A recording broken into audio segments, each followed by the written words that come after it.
Hello বন্ধুরা, শোভা রান্নাঘরে সকল বন্ধুদের স্বাগত। আরও একটা নতুন রেসিপি নিয়ে হাজির হলাম। কাতলা মাছের মাথা দিয়ে মসুর ডালের রেসিপি। চলুন দেখে নেওয়া যাক। আমি এখানে একটা মাছের মাথা 4 ভাগ করে লবণ এবং হলুদ দিয়ে ভেজে নিয়েছি। 150 গ্রাম মসুর ডাল 2 ঘন্টা জলে ভিজিয়ে ছেঁকে নিয়েছি এবং আলু, পেঁয়াজ, টমেটো নিয়েছি। আরও যা যা উপকরণ লাগবে আমি রান্নার সময় দেখিয়ে দেব। এখানে আমি মসুর ডালটা একটা মিক্সি জারের মধ্যে নিয়ে পেস্ট তৈরি করে নেব। 7-8 সেকেন্ড মিক্সিটা চালিয়ে আমি একটা স্মুথ পেস্ট তৈরি করে নিয়েছি। দেখুন, একটা মিক্সির জারের মধ্যে এই পেস্টটা ঢেলে দিলাম।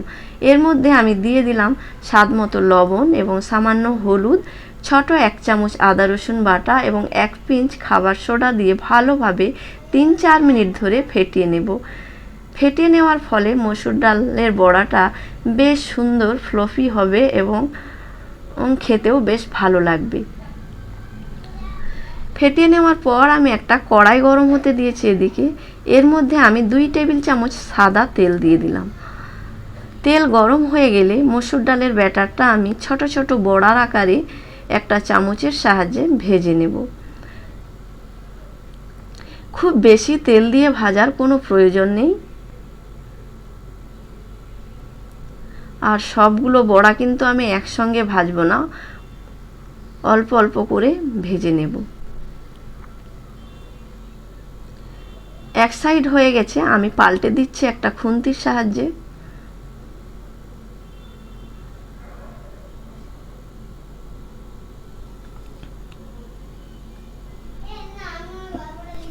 দেখুন, বড়াগুলো আমি খুব বেশি লাল করেও ভাজছি না, আবার খুব কাঁচা কাঁচাও ভাজছি না। ঠিক এরকম করে আপনারাও ভেজে নেবেন। সমস্ত বড়াগুলো আমি একই রকমভাবে ভেজে নিয়েছি। এদিকে আমি 3 টেবিল চামচের থেকে একটু বেশি সর্ষের তেল দিয়ে দিলাম ওই কড়াইয়ের মধ্যে। তেল গরম হয়ে গেলে এর মধ্যে দিয়ে দিলাম ছোট 1 চামচ 5 ফোড়ন।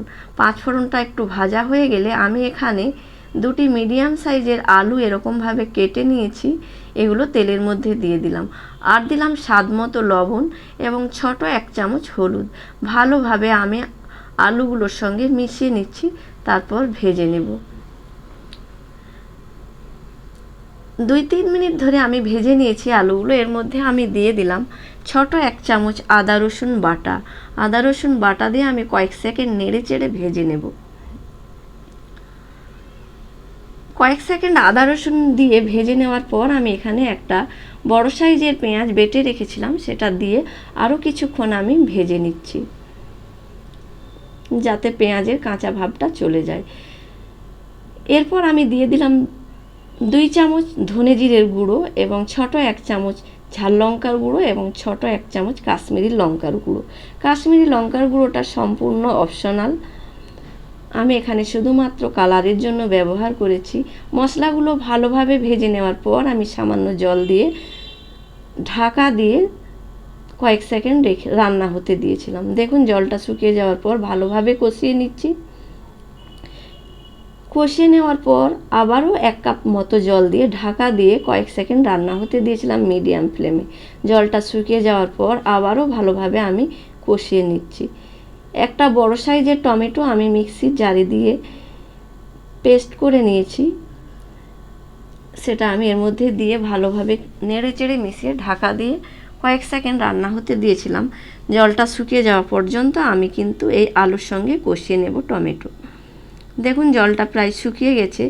আবারও আমি কিছুটা জল দিলাম যাতে আলুটা সেদ্ধ হয়ে যায়, সেই পরিমাণে জল দিলাম। জল দিয়ে ঢাকা দিয়ে আমি 10 মিনিট মতো লো হিটে রান্না হতে দিয়েছিলাম। আলু প্রায় সেদ্ধ হয়ে এসেছে। এই সময় আমি দিয়ে দিচ্ছি ভেজে রাখা কাতলা মাছের মাথা, আর দিয়ে দেব মসুর ডালের যে বড়াগুলো আমি ভেজে রেখেছিলাম সেইগুলোও দিয়ে দিচ্ছি।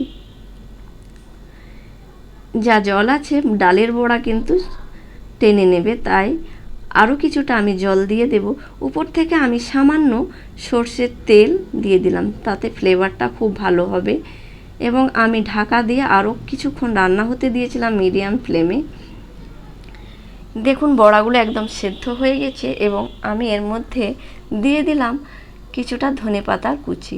রান্নাটা আমার হয়ে গেছে প্রায়। গরম গরম ভাতের সাথে কিন্তু খুবই ভালো লাগে। আপনারা অবশ্যই একবার এরকমভাবে ট্রাই করে দেখবেন, খুবই ভালো লাগবে আপনাদেরও আশা করি। ভালো লাগলে চ্যানেলটি সাবস্ক্রাইব করার অনুরোধ থাকলো। পাশে থাকা বেল আইকনটা অবশ্যই প্রেস করে দেবেন। আজকের মতো এই পর্যন্তই।